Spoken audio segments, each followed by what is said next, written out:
Gue bukan lagi berantem sama istri gue, bang. Gue lagi berantem sama kebegoan gue sendiri. Rasanya gue pengen putar ulang waktu gitu. Balik ke masa dimana gue masih ada kesempatan buat bikin keputusan. Ke masa dimana gue masih dianggap jadi kepala rumah tangga. Tapi itu gak mikir maju sih. Harusnya gue mikir gimana benerin yang sekarang udah gak beres. Ya Allah, lapangkanlah untukku dadaku, mudahkanlah urusanku, dan lepaskanlah kekakuan dari lidahku, agar dia mengerti perkataanku. Kalau kita betah di dalam dosa ya, sejauh logika gue muter, cuma ada 4 yang ntar bakal kejadian sama kita. Pertama, kita sadar dan berubah tanpa Allah kasih teguran apa-apa dulu. Kedua, Allah kasih teguran dulu, baru kita sadar dan berubah. Bisa dari musibah, keburukan, nggak tahu apaan. kita nggak mau itu. Kita maunya sadar sebelum teguran kan. Nah, yang ketiga, Allah kasih teguran, dan kita tetap nggak sadar. Dan yang terakhir, yang keempat, kita nggak sadar dan nggak pernah berubah. Dan Allah nggak peduli nggak dikasih teguran apa-apa. Dari keempat yang tadi, yang paling bahaya itu yang terakhir. abis itu lu tanya dia. Kita yang mana ya? Maksud AA selama ini aku bikin dosa gitu? Selama ini AA yang bikin dosa.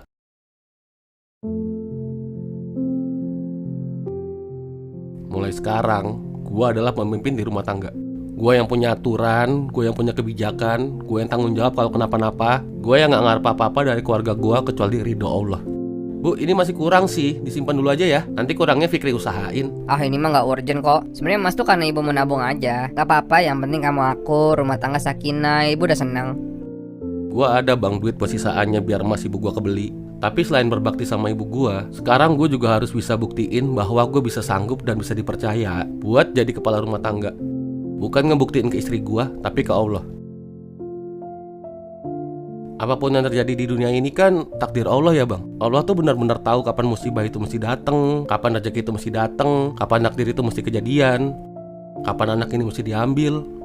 Tapi kadang kita yang gak peka, atau bahkan tutup penyataan itu. Kita milih buat gak percaya gitu. Itu sayang banget. Kapan lagi kan Allah kasih petunjuk tertuju khusus buat kita pribadi. Allah gak minta apa-apa, kita yang untung di sini. Tapi hadiah terindah yang Allah kasih yaitu petunjuk, suka kita hirauin.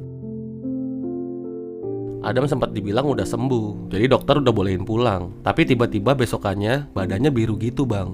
Dan pas dibawa lagi ke rumah sakit, ya udah gitu. Emak bapaknya sedih, wajar. Tapi sebenarnya buat kita yang masih hidup, apa yang bisa diambil dari sini? Apa yang sebenarnya Allah pengen sampein ke kita? Dan kenapa? AA sayang sama kamu. Kalau kamu butuh sesuatu, AA bakal usahain. Kalau kamu punya masalah, AA yang maju paling depan. Kalau kamu bingung, AA yang cariin jawabannya. Kalau kamu bikin kesalahan,